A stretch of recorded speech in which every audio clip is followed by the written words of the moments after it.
in these interesting, trying times, it's a really good idea to figure out ways to take your business online. We've all experienced that this week by force, but it's really a good time to learn some skills and really start thinking about. I was saying in our connections group, I don't know how the whole world stopped, but all of us feel overwhelmed and overbusy. Who was it that said that we were going to have a lot of time to do things during this? But it is a good time to think about what are those things you've been putting off, ways that you can take your business online so that you're pandemic resistant with your business. So let's dive into this. So first of all, do you have a newsletter? A lot of people will say newsletters are not that popular anymore. They're not that effective, and I would argue with that. If you have something that is a high ticket item and a long sales cycle, no, you're not going to get immediate results from a newsletter.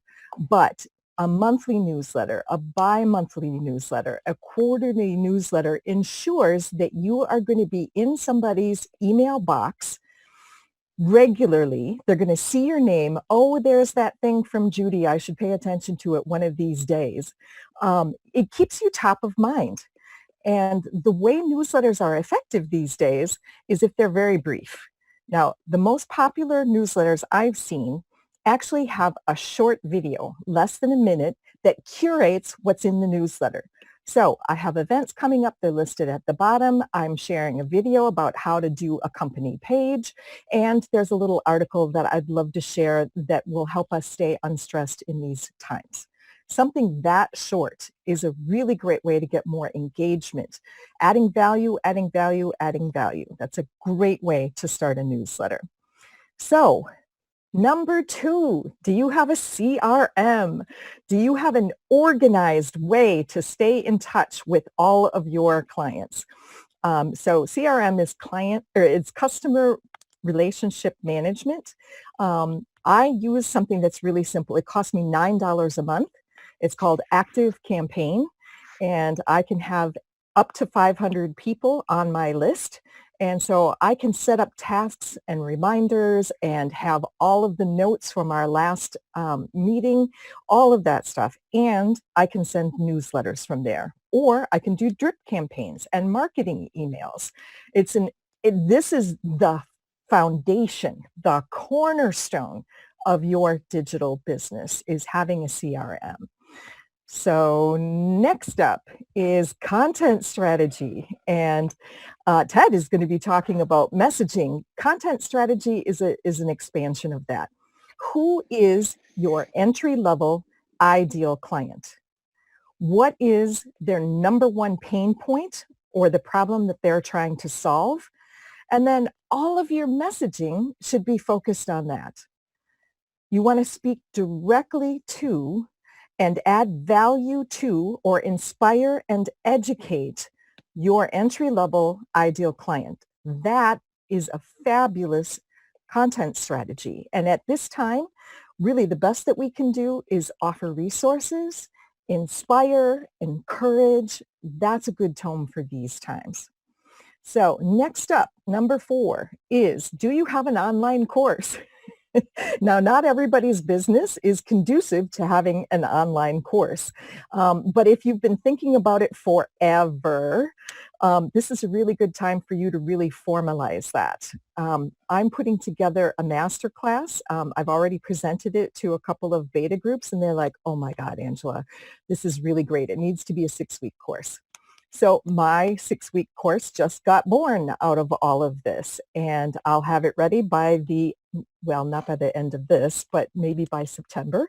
But if there's a way for you to take some of your teaching online, even if it's just a challenge that you send by email or some YouTube videos that you can collect together, get some collateral together so that people can see a sample of what it's like to work with you.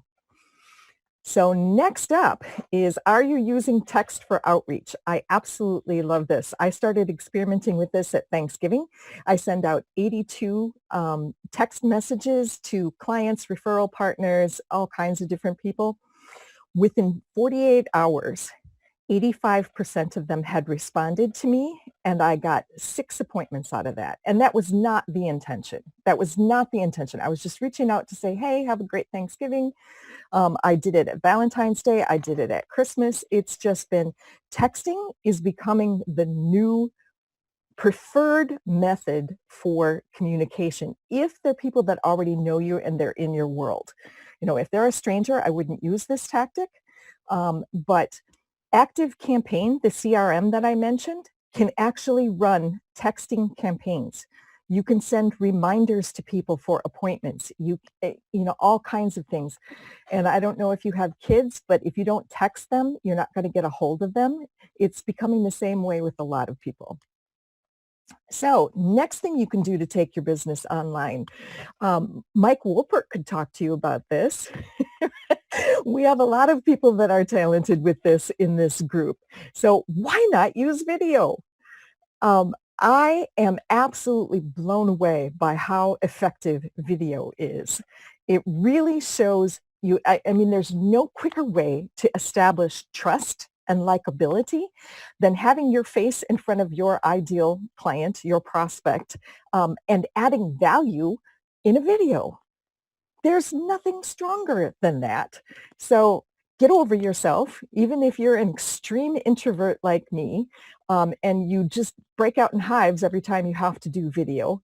Get over yourself and do it. It's the most powerful way to take your business online. And then last up, what about Zoom? Use Zoom for everything. And do get yourself educated. There's plenty of people in this group that can help you practice breakout sessions, surveys during a session, you know, best practices for, you know, get your lighting fixed so that you don't have to set a lot of stuff up. It's all ready to go anytime you sit down at the computer and you're ready for a meeting. But do initial consultations, do exploratory meetings, do webinars. There are so many possibilities with Zoom. And that's what I've got for you for Life Hack today.